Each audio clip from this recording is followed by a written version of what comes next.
We are live again.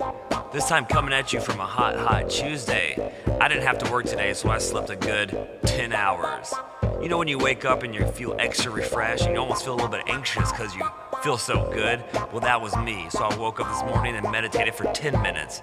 Not 20, just 10. Because my body needed to go to the GYM. That spells gym for all you illiterate people out there.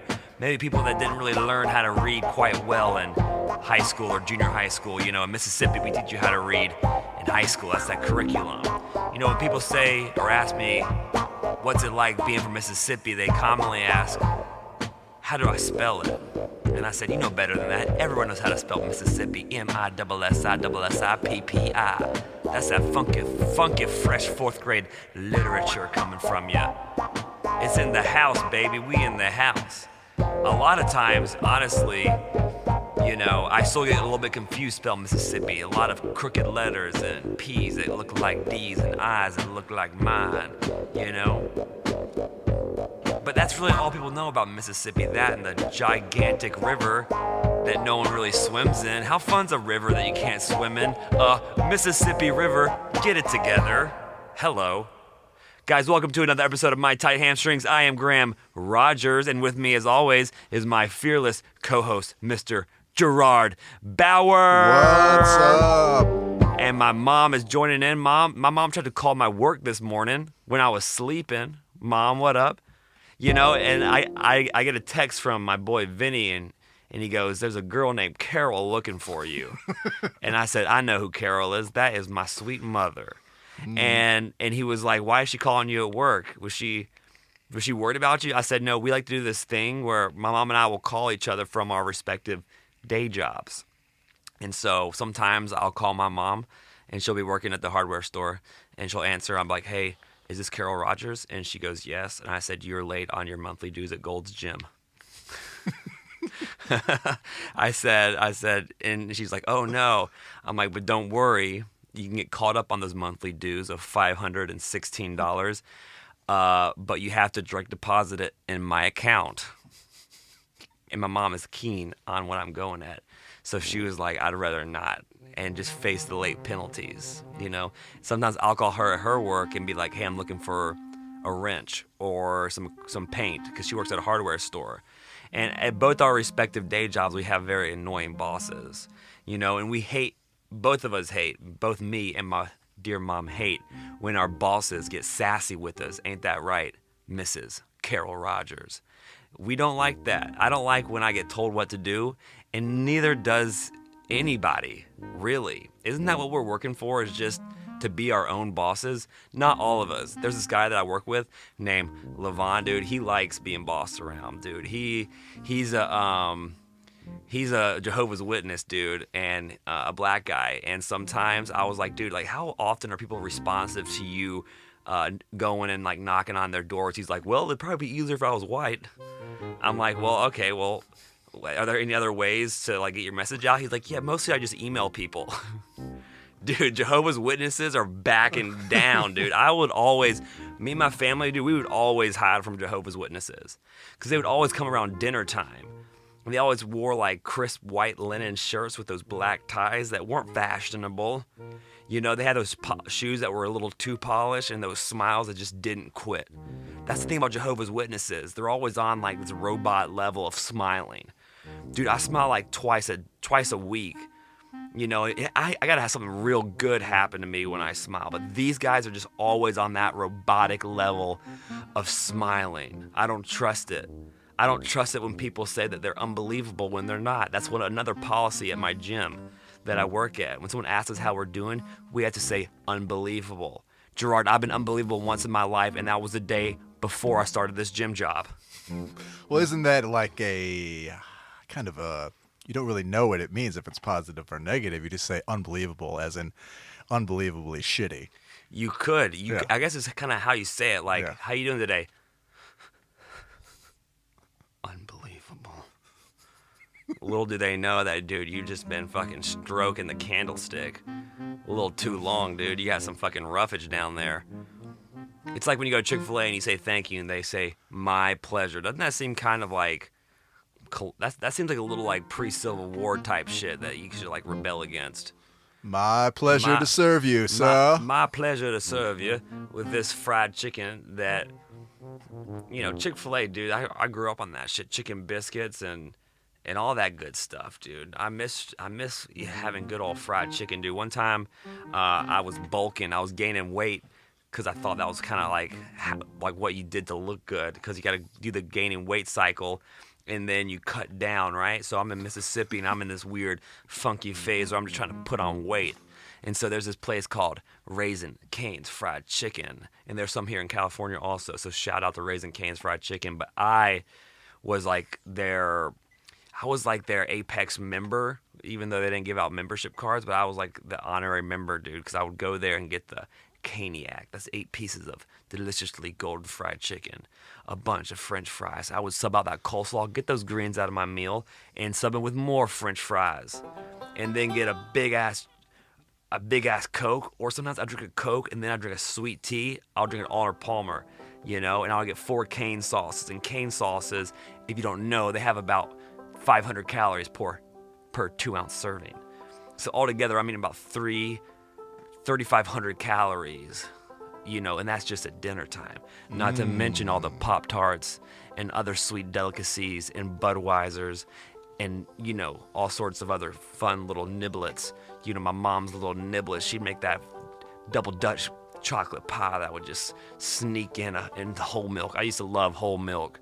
I used to love just that half and half creamy cream, drinking that down to my belly. Oh, man. And I still do like it a lot, dude. Now I'm in the peanut butter phase, dude. I've been eating peanut butter and apples like I'm a goddamn horse named Lightning. I love solid snack. Solid snack. Put that peanut butter in the fridge, dude. Get it all nice and salt. Don't get that unsalted peanut butter. Give me that salty peanut butter, because I'm not old yet. I don't have to worry about my sodium intake. Although sometimes I'm feeling like I'm passing kidney stones in the meantime, between time. Know what I'm saying? Do you get the natural peanut butter, or do you still rock the Jif? I don't do Jif, dude. It's too congealed. Jif's like that. Jif's like that girl who just is wet. Is like just too put together that is like rocking a stank at puss down south. Yeah, she's hiding something. She's hiding a little something. She got too much makeup on. She got too much. That's what Jif peanut butter is. Or Jif could be the other way for guys. Jif is like that dude who's like 6'4", looks like Chris Hemsworth, but has like fucking HIV. He has something hiding, dude. Or he's a furry. Or he's a furry with HIV. You just never know what someone's packing down in their scrotal region, until it's too late. That's why you got to pack on those rubs. Rub-a-dub-dubs. Dude, what I was thinking about today? I was thinking about old times at the golf course. Dude, this is how unathletic I was. Dude, the golf was the only sport I was allowed to play in high school. And even then, second year I tried out for the golf. First year I tried out for the golf team, I made it because they felt sorry for me, I think. And then the second year, I went out and I tried out with this guy named John David, and he's now a lawyer. He played stuff straight from the books. And John David was a littler guy, if I'm being honest, and I was a little bit bigger than him. Not huge, but bigger than him. A little bit more popular than him. He had glasses. He had those thick glasses with smudge marks. And he knew world history. That's kind of the guy John David was. He wore his pants up to his waist and high socks when high socks were not fashionable. And so we were on the golf course, and me and John David were partners, and I'm saying, I'm going to bully this guy into getting on the golf team, right? Because I'm going to cheat, because I wasn't very good that day, and honestly, I just was never very good. So we're playing golf. I'm hitting bogeys, double bogeys. Dude, I'm getting so high up in the golf numbers that, it's getting hard for me to count, right? High score. Going for your high score. Dude, I'm going for the highest score. Super Smash Bros. Highest score. And so me and John David are at the Jackson Country Club, and I'm whiffing golf balls left and right. I'm slicing. I'm crooking. I'm, bending backwards doing the fucking Macarena on these golf balls. And all the while, I would get like a 7 on a par 4. And John would be like, well, did you get a 7, right? And I'll be like, nah, dog, I got a 4. And he goes, I don't think so. I'm like, you better fucking write it down, or I'm going to take this 4-iron to your arse. And then he's like, "You threaten me?" I'm like, "I don't know. Does it feel like it?" And then he'd be like, "Yeah." And then I got afraid that he would tell because our principal is also our golf coach, and she was this lady named Miss Bradford, and I think she had gray hair forever. She was kind of one of those ladies that just kind of always had this frizzled out gray hair, and she didn't have I don't know, she could have been both a man and a woman, but you could never tell because she was wearing loose-fitting golf clothes, right? My grandma was a Bradford. Was it Bradford? Yeah. Did she have gray hair and also kind of unisexual vibes? She was pretty feminine, but she always had gray hair ever since I can remember. There you But go. she was my grandma. Maybe Gerard's grandma was my golf coach, and if so, She a hard ass? super hard ass. Yeah. It's the Bradford way. That's the Bradford way. Maybe your grandmother was the one who cut down my golf dreams. But I don't know. But see, I never had the golf membership. Anyway, that year I didn't make the golf team, and also, dude, I had one day I pulled my back out, and so I had to, when I played in golf tournaments, I had to use a golf cart. And dude, that was the biggest sign of weakness as a golfer. Dude, all these other kids were carrying their bags, and I had the fucking tricycle golf cart, and I was just pulling and pushing that thing till my little hamstrings got fucking all worn out, dude. That's embarrassing, dude, when you're at the peak of your athletic career and you can't even fucking carry a golf bag on your back because you pulled it out because you were taking too much Adderall per doctor's orders, dude. I used to crash so hard on Adderall back in the day. Dude, it's so crazy that doctors give kids. I got prescribed Adderall when I was in 6th or 7th grade, and this was my test. He looked at me, and I didn't sit still, and I had ADD. Science. Science, it's dude. Fucking science. I think he even made me read number letters off of an eye chart. He was like, "Can you read the big E?" And I'm like, "Yeah." And he's like, "You have ADD." Dude, literally if kids didn't even finish all their lunch, they had ADD. Anything, any way you could get ADD medication. We had this kid named Gray Emery, dude. He was a robot, dude. He was a zombie. He was so ADD, dude. He was just a zombie. And I don't know how he's doing right now, but I never really cared much for that kid because he just didn't give much back to the conversation because he was all fucking ADD'd out, dude. You had ADD bad when Adderall didn't even make you happy. Adderall had a 20 to 30 minute happiness spectrum for me, and then I got really angry. But in high school, dude, I didn't know how to manage my amphetamine salts, right? And so, dude, I would take them. I was 13 or 14, and I would take them. And in the morning time, I'll get all hyped up, dude. I was talking to girls, giving people high fives, making plans, making small business plans with other classmates. Buying and selling short and stocks. I was buying and selling, dude. I would buy cookies in the lunchroom for $5 and sell them for $10. Yeah. Just grinding. Dude, I was grinding my teeth. My teeth looked like little Billy Nubbins. Little nubbins. So yeah, dude. So one day I was at golf practice the first year I made it, I was coming off my amphetamine salts and I started getting angry. Dude, and we're on the golf range and I'm just, dude, I'm hitting these golf balls into lakes that weren't even there. I was slicing them so far into space, dude.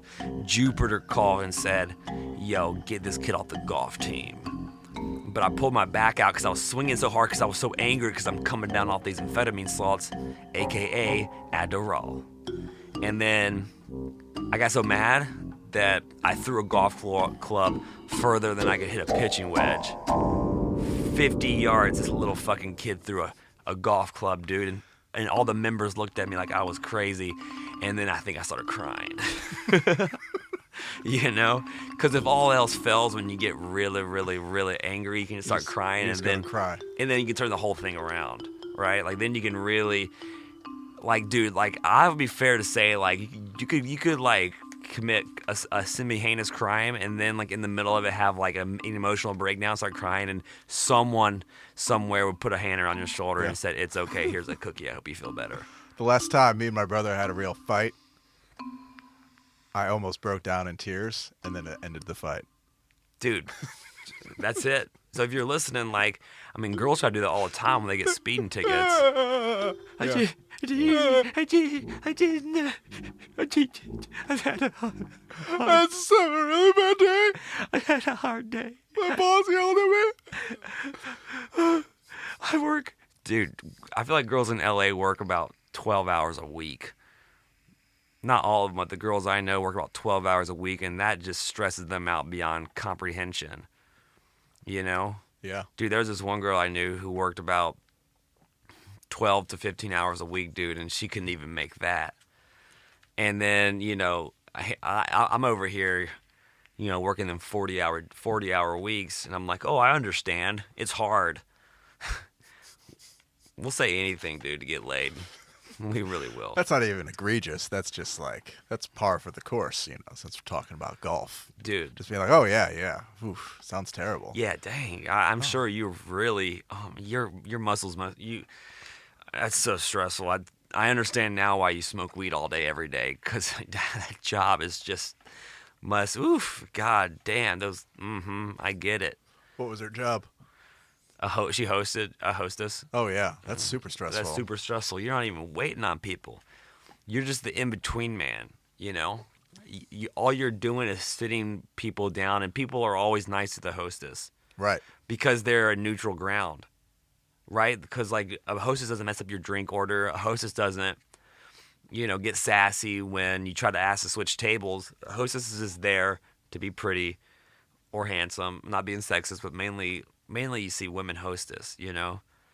I don't like when hostesses wear dude, uniforms, man, I don't know. I guess you had to wear uniforms at work, but I don't like it when girls wear, like, button-downs and ties. It's just so unflattering. It just makes because, you know, I don't know. They're not there for you to stare at, Graham. Well, you know, that's what a hostess is. So you can ogle them like That's a what pervert. Dude, talking about golf, dude. So me and my buddy Andrew Kennedy, we'd always think on the golf course as a kid. Well, he was a member and I wasn't, okay? And, dude, I swear they had, like, a picture of me in the pro shop saying, do not enter. Because me and Andrew would just try to, like, dude, we try to, like, walk on, like, on a Sunday at 1, like, the most busy time to play golf. We would just try to walk on and play. But one time we were practicing our trick shots. And if there is, like, there's nothing more dangerous than a bad golfer practicing a trick shot with his other bad golfing friend. Tell me about trick shots, man. So trick shots in golfing, for those that don't know, are like, you know, when you try to, like, maybe bounce a ball on your club or do some kind of fun trickery with your golf clubs or golf ball. And so there's something called the flop shot in golf. And the flop shot is when you would try to get way underneath the ball and pop it over, like make it fly really high, okay? So I was feeling confident one day, okay? I think I had a good lunch that day, I remember, okay? I think I had mashed potatoes and green beans. So I was feeling strong and healthy, and I had, like, a lot of vitamins going through my body.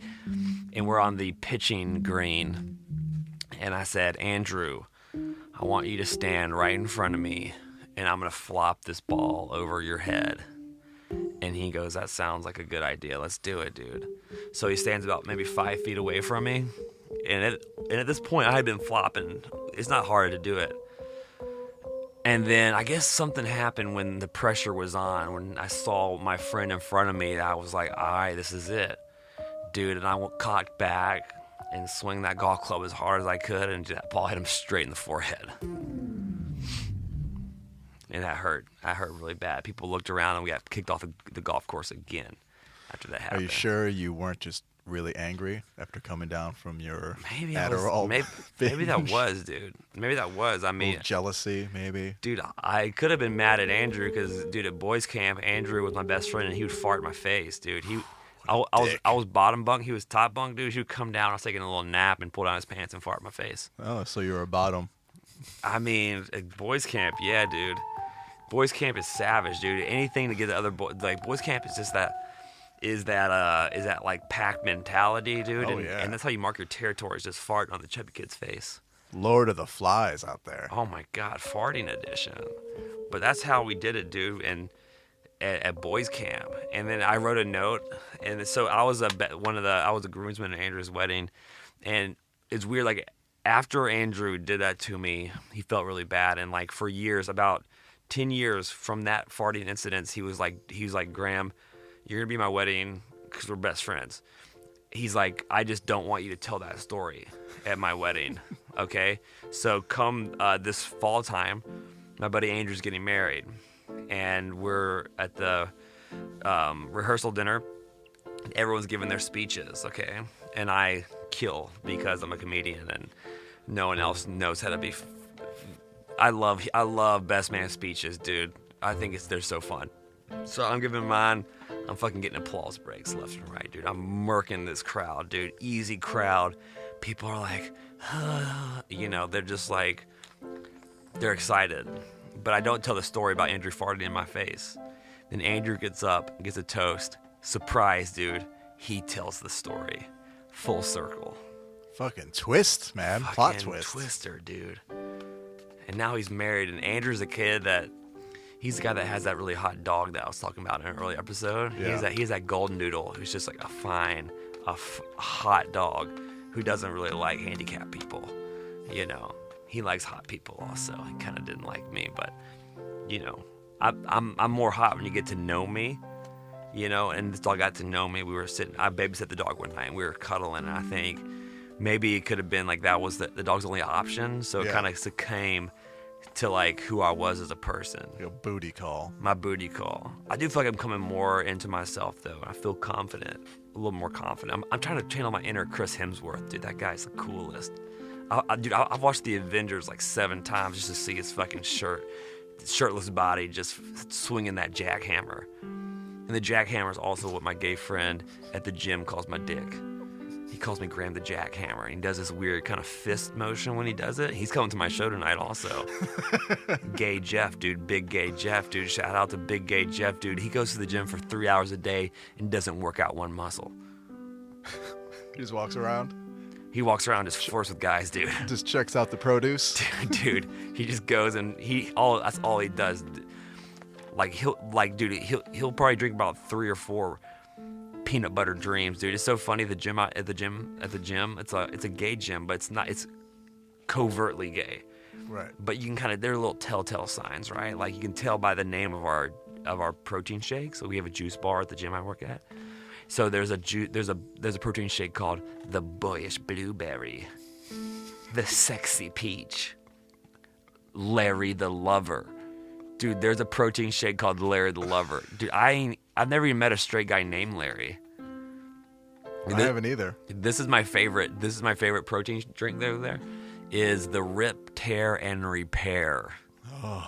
Which, dude, that ain't about ass sex. I don't know what is, dude. What about, have you ever had the Jizz Blaster? Only in coconut cream flavored, but that's on the secret menu. Yeah, you want that dairy-free Jizz Blaster. You want lactose-free, coconut milk. I guess you could make it with almond milk too. Yeah, they have almond milk. They don't have coconut milk though. They just have almond milk. Dude, talking about fucking jizzing and stuff. I have a friend who's trying to do like a no fapping thing, like a no jerking it thing, and there's an app for that. Yeah? Isn't that weird? We have an app for everything now. Now we have an app for to time how long it is since you last jerked off. I just think that's a little bit much. Like, whatever happened to just tallying the number of days since or last time you accomplished something? Now we got an app. I mean, I have an app that tells me how long I've been sober for. I should just be writing like that on my wall like a caveman, right? I don't know. It's ridiculous. Oh, yeah. It's ridiculous, right? To think about, like, what if someone opened your phone, you're in the car, and, like, they see the NoFap app? You know what show I miss, kind of, is the Room Raiders. They should do a Room Raiders current. You remember that show, Room Raiders, on MTV? When they would ambush these guys, and then they would have, like, this hot girl, then they would go through their room, and they would pick out, like, they would find, like, dirty magazines, or they'd find like CrossFit equipment, and then they would judge them based on what they found in their room, right? Like there should be like a current version of that where you just go through someone's phone just completely uninhibited and see what apps they're packing. Like for my phone right now, I'm trying to think like what would be. Okay, on my phone right now, if a girl went through my phone and judged me based on my phone, this is what she would find. She would find about 35 shirtless pics of me from different angles. Okay? She wouldn't find any dick pics. I don't think I have any dick pics on my phone. She wouldn't see, I don't do online dating, so she wouldn't see any online dating apps. She'd log onto my email. She would see like a lot of emails from Domino's Pizza. So she would say this guy is probably a grub king. She would see that. She would see my sober app and she would say this guy is a pussy. Can't handle his booze. This guy can't handle his booze. I'm trying to. I don't have any games on my phone, so she'd probably be like, "Oh, this guy works hard. He doesn't waste his time," you know. Or she'd be like, "This guy's no fun. He's sober and doesn't have any games on his phone. This guy, what does he do for fun? Fucking mold clay." Probably masturbates because you don't have the NoFap app. I don't have it. Yo, dude, reverse psychology. That's what she would be thinking about. She'd be thinking, NoFap app. This guy's just cranking it 24/7, dude. He's just out there just rubbing his little Johnny. And then let's see. I'm trying to think what else I'd have on my phone that would be embarrassing. I'm trying to just be completely open and honest. What is the most embarrassing thing on my phone? Oh, this is embarrassing. I have naked pictures of my college girlfriends on my Google Drive. That's kind of embarrassing. Not really. Not really. I mean, she's of age, correct? Yeah, she was of age. Yeah. So they would find that way back, and they're not even that. There's no face. There's just like maybe a butt pic or something. What's up, Riley? My sister just joined. What's up, Riley? My sister just joined as we were talking about naked pictures, you know. But my sister is cool, you know. And she gets me, and so Riley wouldn't judge me based on what she found on my phone. Maybe though. What's the most embarrassing thing you have on your phone? I don't even, dude. I like to keep a really clean digital life because I know how anything's coming back to you, man. You know, it's forever. Everything you put on that phone is forever. You got to think about that. But isn't that kind of exciting though? Like something coming back and biting you in the ass. Like I think that's like kind of like titillating. I mean, you want to live life, you know, with a little bit of risk. I get it. You know, anytime, you know, I'm always in incognito mode. You're not getting my browser history. Damn, that's so fun, dude. And like, what do you? Dude, you can look up. Dude, like my browser history is just like when you pull up the little dash button on the on your, and all the little screens come. Right. It's mostly UJizz Mobile, and then there's like a bunch of like open mic comedy websites. So it's just like I'm either jerking off or looking at where to do an open mic. I mean, that's not a bad way to live, man, you know? Dude, most embarrassing would just be all the pictures I have of my dog and how few I have of my future wife. Yeah, that's kind of embarrassing. There you go. Gerard starts with, I ain't got nothing to hide, and then here comes the truth, dude. He's just more into his dog than his fucking future wife, dude. You gotta fix that, man. Well, you know, I'm going to be married forever. The dog, you know, 5 years maybe at the most. Way to put a really depressing vibe on this. I'm kidding. What if that was what made me like, that's the line. How dare you, sir? How dare you put a timeline on life, sir? You could, who knows, Gandalf could be one of those dogs that has like, you know, like those wizard genes that just kind of, those dogs that like those sea turtle genes that live like 98 years, dude. I hope so, man. But, you know, I'm not into like prolonging his life if it's going to be terrible for him. Yeah. You know, so. Yeah. I see people who do that, and it's like, are you doing that for the dog or for you? And makes me sad. Yeah. Yeah, I mean, I think that the quality of life over quantity of life, and I think that's the truth. That's the truth for life, but that's not the truth for food. I'd rather eat a shit ton of mediocre food than just a little bit of good food. And that's my fault, and that's also my alcoholic brain that just wants to get more. Dude, I've just eaten boxes of cereal. Dude, since when has a box of cereal been one serving? Do you remember when we were kids, dude, and a box of cereal lasted a month? Yeah. Now it's like 4 bowls. It's nothing. It's 4 bowls. And you know, dude, I get a box of cereal and I drizzle peanut butter on there, dude, and just slap that thing like a stripper's ass. Oh, I love cereal, dude. I'm gonna stop on the way home, maybe. And maybe get some froyo, dude. But I don't know, man, because I have the show tonight. If anyone's listening, I got a show tonight at the Hollywood Improv, 8 o'clock. There's some big people on that show, and I'm a little bit nervous. But this is why I want to do this today, Gerard. Get a little out, get a little out. Just get warmed up, dude. Just get my fucking voice warmed up. And that's the episode, guys. That's it. We did another one. That was super fun, honestly. I love it. I love it when it just like works. And today it just worked. There wasn't a whole lot of roadblocks. I just came in and me and Gerard we didn't talk much before. It was kind of more of a tacit thing. He knew that I wanted just to fucking roll Dixie, dog.